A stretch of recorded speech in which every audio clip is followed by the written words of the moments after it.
మంత్రి పదవిపై తెలంగాణ కాంగ్రెస్ లో dialogue war కొనసాగుతుంది. మంత్రి పదవి విషయంలో తన సేవలను అధిష్టానం గుర్తించాలి అన్న ఎమ్మెల్యే ప్రేమ్ సాగర్ వ్యాఖ్యలకు బెల్లంపల్లి ఎమ్మెల్యే గడ్డం వినోద్ కౌంటర్ ఇచ్చారు.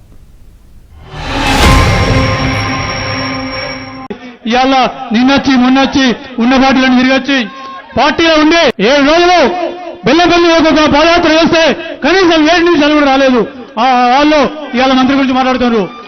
ఇవాళ ఆ దినం ఖార్గే గారి సభకు కూడా రాలేదు. కనీసం మంది తెచ్చు సంగతి వేరు, వాళ్ళు కూడా మంత్రి పదవి అడుగుతాను.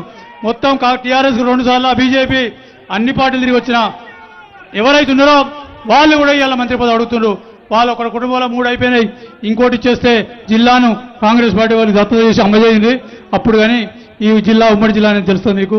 ఇవాళ నా ఆదివాసీలు, నా దళితులు, నా మైనార్టీ సోదరులు గొంతులేని వాళ్ళ గొంతు నేను ఉన్నా కాబట్టి ఖచ్చితంగా వాళ్ళందరి గొంతుకనే ఉన్నా.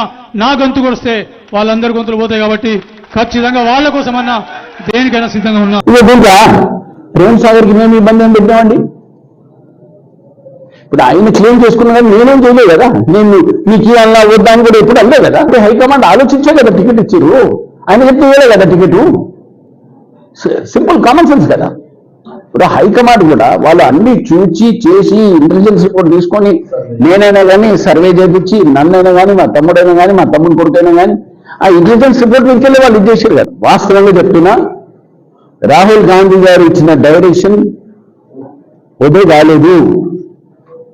ప్రేమ్ సాగర్ రావు గారికి ఏమన్నా కంప్లైంట్ ఉంటే పోయి పార్టీ హైకమాండ్కి ఇచ్చుకోవాలి. ఆయన కంప్లైంట్ ఉంది మా మీదైనా కానీ మా తమ్ముడే. 100% you are welcome to go and give it to the party high command. ఇప్పుడు ఉన్నది ఒక కుటుంబంలో మేము ఏం చేస్తామండి? ప్రజలకు ఏమైనా దూక చేస్తామా? ప్రజలు ఇబ్బంది పెట్టామా? మేము ఏం పని చేస్తున్నాం అందరూ చూస్తారు కదా. ఒక్కొక్క ఎమ్మెల్యే మీద ఇంటెలిజెన్స్ రిపోర్ట్ పోతుంది కదా. ఆ ఇంటెలిజెన్స్ రిపోర్ట్ నుంచి దాన్ని హైకమాండ్ 100% చూసి జవాబు ఇస్తారు.